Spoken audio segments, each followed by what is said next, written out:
बलि बांधत प्रभु बाड़ो सोतनु बरनि न जाए, उभय घरी माँ दीन्ही सात प्रदक्षिण धाय। जामवंत जी कहते हैं कि जब भगवान का वामन अवतार हुआ था, उस समय जो उन्होंने विशाल स्वरूप धारण किया वामन अवतार में, तो उस विशाल स्वरूप की हमने एक घड़ी में सात परिक्रमा कर लिया था। वह घड़ी माँ दीनी सात प्रदक्षिण धाय। अब वो कितना बड़ा विशाल स्वरूप था भगवान का कि 3 पग में उन्होंने संपूर्ण ब्रह्मांड को नाप लिया था। आकाश पाताल और कम पड़ गया था, 3 पग में भी ये ब्रह्मांड उनका कम पड़ गया था, तो कितना विशाल शरीर था उनका। और उस समय पर जामवंत ने उनकी 7 परिक्रमा लगा ली थी एक घड़ी में। तो जामवंत का बल तो अतुलनीय हो गया। और जामवंत कौन थे? जामवंत ऋषि थे। ये ब्रह्मा जी के पुत्र हैं। ब्रह्मा जी के 4 मुख हैं, तो प्रत्येक मुख से दो दो ऋषियों का प्रादुर्भाव हुआ है। उन्हीं जो ब्रह्मा जी के मुखों से उत्पन्न होने वाले ऋषि हैं, उन्हीं ऋषियों में जामवंत भी थे। तो 8 ऋषि उत्पन्न हुए थे ब्रह्मा जी के मुखों से। ये सप्त ऋषियों के ही भाई थे। अब जामवंत ज्ञानी हैं, सप्त ऋषियों के भाई हैं। और जामवंत अपनी ये बात बता रहे हैं, तो ये क्यों बता रहे हैं? क्योंकि जब जहां से ये सुंदरकांड की शुरुआत हुई, किष्किंधा कांड की चौपाइयों से, जिस दोहे से, उसके और पीछे जाओगे तो वहां गिद्धराज जटायु ने कहा है कि मैं देखूं तुम नाई, गीधई दृष्टि अपार, बूढ़ भय नत करत्यूं कछुक सहाय तुम्हार। गिद्धराज संपाति ने कहा कि हमको दिखाई दे रही है कि माता सीता कहाँ है, गिरि त्रिकूट ऊपर बस लंका, हमको दिखाई दे रही है, लेकिन तुम नहीं देख पा रहे हो। हमारी चूंकि गिद्ध की दृष्टि है, ये गिद्ध की दृष्टि अपार होती है, ये सूक्ष्म चीजों को भी देख लेती है। यहाँ पर आप तुलसीदास जी कहना क्या चाह रहे हैं, आप पहले इस बात को समझो कि गिद्ध राज जटायु कह रहे हैं कि बूढ़ भयो नत करत्यों कछुक सहाय तुम्हार। इसका मतलब कि वो बूढ़े हो गए। बूढ़े होने का मतलब कि अनुभवशील हो गए, उन्होंने जीवन के तमाम उतार चढ़ाव देखे। और वो अनुभवी व्यक्ति इन बानरों को सीख दे रहे हैं। और क्या सीख देते हैं कि सत जोजन जो लांघई सागर, राम काज सुख करई मति आगर। जो ये 100 योजन का सागर नागेगा, वही बुद्धि से प्रबल व्यक्ति, बुद्धिमान व्यक्ति भगवान राम का काज करेगा। अब गिद्ध को अनुभव क्या मिला था? संपाति कौन से अनुभव की बात कर रहे हैं? कि संपाति को और जटायु को इतना घमंड हो गया अपने बल पर कि वो सूर्य को छूने के लिए चल चल दिए थे। और कुछ दूर जाकर के जटायु तो वापस आ गए, लेकिन संपाति को फिर भी लगा कि हम अभी सूर्य तक पहुंच जाएंगे। और वहां अपने घमंड में सूर्य की तरफ वो बढ़ने लगे, और सूर्य के छूने के चक्कर में वो अपने पंखों को जलवा लिया।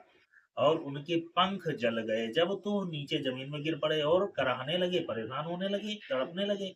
तो चंद्रमा नाम के ऋषि ने उनकी इस पीड़ा को दूर किया, उनको ज्ञान दिया और बताया कि जब भगवान राम का अवतरण होगा, तो भगवान राम की सेना माता सीता को खोजने जाएगी, और जब तुम उनका पता बताओगे तो तुम्हारा ये कष्ट दूर हो जाएगा, तुम्हारे पंख जमाएंगे। अब भगवान राम की पत्नी, भगवान राम भगवान विष्णु हैं, नारायण हैं, ब्रह्म हैं। और ब्रह्म की अर्धांगिनी तो भक्ति ही होती है। तो माता सीता तो भक्ति हैं। और ये भक्ति का ज्ञान कब मिला?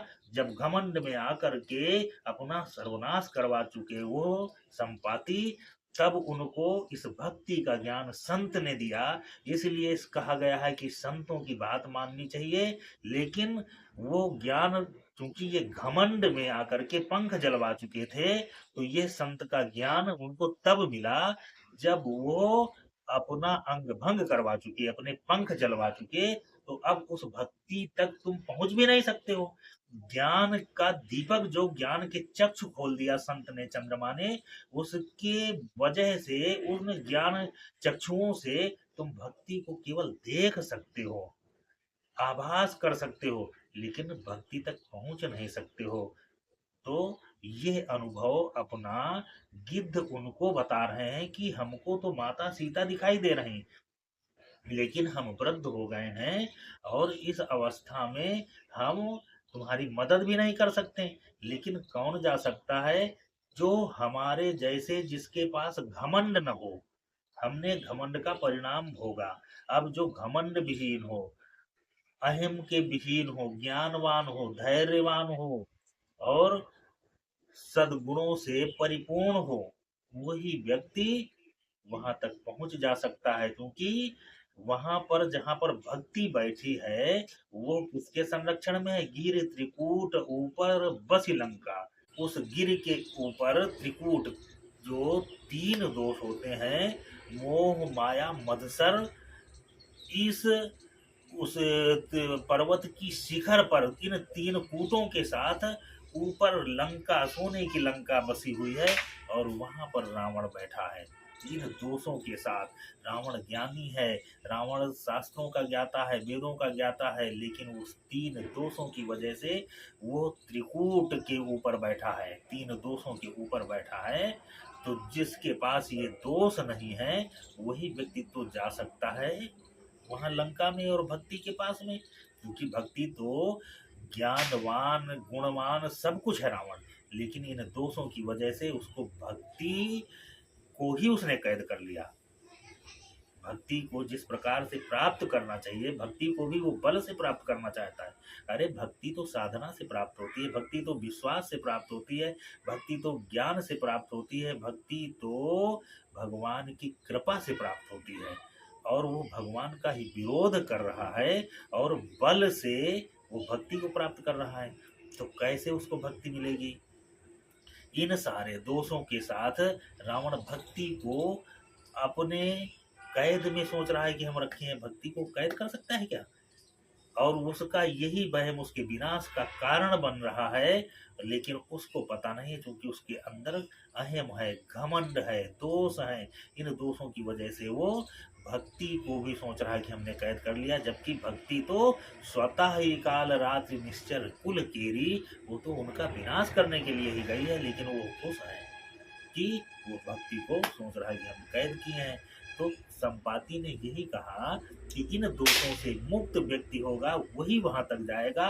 और 100 योजन जो लांघे सागर, इस 100 योजन सागर, जो सागर भव सागर कहा जाता है, ये सागर देखने में तो सुंदर लगेगा, लेकिन इसका पान करके तो देखो, कभी आपकी प्यास नहीं बुझेगी। और ये खारा है, इसमें कुछ नहीं है, ये केवल देखने मात्र का सुंदर है। यही तो भवसागर है। जो इस सच्चाई को जानता है और जीवन मुक्त होकर के जीता है, वही तो इस भव को पार करता है।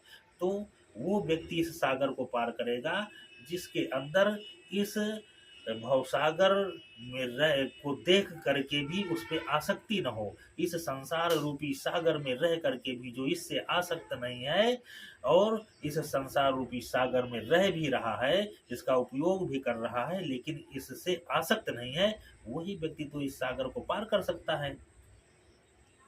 तो अब ये परीक्षा कैसे हो, कैसे जाना जाए? उसने तो बता दिया कि ऐसा व्यक्ति जाएगा वहां पर सीता जी की खोज करने के लिए, तभी सीता का पता लगेगा। अब इसकी का परीक्षण कैसे होगी? उस सेना में कौन इसके काबिल है? तो वही परीक्षण जामवंत जी कर रहे हैं। और परीक्षण में उन्होंने कैसे परीक्षा लिया? पहले अपनी बात बताई, उन्होंने अपने बल का परिचय दिया और उन लोगों से पूछा कि बताओ कौन व्यक्ति जा सकता है। तो जब अपने बल का जामवंत ने परिचय दिया कि बलि बांधत प्रभु बाढ़ु सूतन बरन न जाए, उभय घड़ी माटी साथ प्रदीक्षिण धाये। मैं वो जामवंत हूँ, जब भगवान ने वामन अवतार धारण किया और इस 3 पैग में इस पूरे ब्रह्मांड को नापा, उस समय मैंने एक उभय घड़ी में ही 7 प्रदीक्षिणाएं उस भगवान की कर लिया। लेकिन अब असमर्थ हूँ। तो अपनी बात तो उन्होंने बता दिया असमर्थता की, लेकिन निज निज बल सब काहू भाखा। सारे लोगों ने अपना अपना बल बताना शुरू कर दिया। तो जब निज निज बल, जब अपने बल का जिसको घमंड हो जाए, जिसको लग रहा है कि हम बहुत बलशाली हैं, तो बताओ कैसे जाएगा वहां पर? वो तो अपने वो भगवान का बल ही भूल गया, वो अपने बल की चर्चा कर रहा है। और ये संसार भगवान के बल से चल रहा है, ये ब्रह्मांड भगवान के बल पर टिका हुआ है, सब कुछ भगवान के बल से हो रहा है, और लोग अपने बल की चर्चा करने लगते हैं। तो वो कैसे वो जाएंगे इस भवसागर के पार?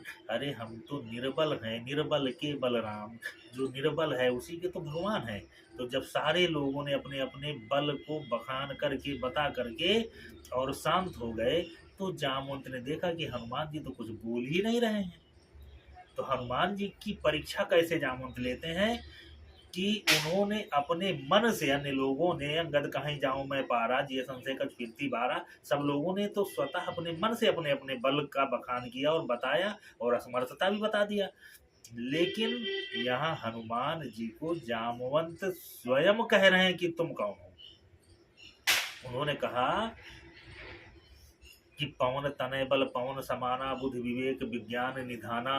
पवन तनय, तुम्हारे पिता पवन है, पवन के तरीके बलवान हो।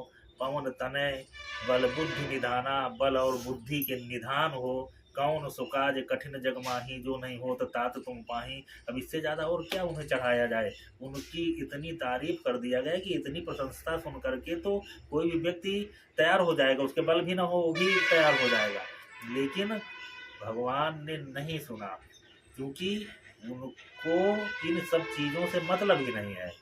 और जैसे ही उनसे कहा गया कि राम काज लगी तव अवतारा, सुनते ही भयउ पर्वताकारा, जैसे ही उन्होंने राम काज सुना तो पर्वताकार हो गए। और राम काज क्या है कि तुरंत उन्होंने ये सुन करके केवल पहला शब्द उनका यही निकला कि सहित सहाय राव नहीं मारी, यानो यहाँ त्रिकूट उपारी। रावण को लंका सहित उसका विनाश कर दें और उस त्रिकूट पर्वत को ही यहाँ उखाड़ना है। सहित सहाय राव नहीं मारी, आनो यहाँ त्रिकूट उपारी।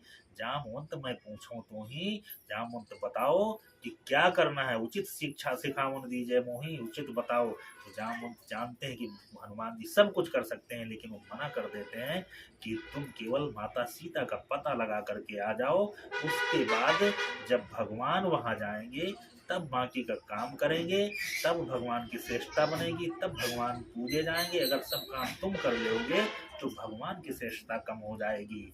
तो ये होता है भक्त का परीक्षण। जामवंत के द्वारा भगवान हनुमान जी की भी परीक्षा ली जाती है कि ये भक्त हैं भगवान के कि नहीं। भगवान ही हनुमान जी का बल है, हनुमान जी का बल भगवान ही है, और उन्हीं के बल से भगवान हनुमान जी महावीर हैं। लेकिन कभी महावीर को अपने आप में घमंड नहीं होता।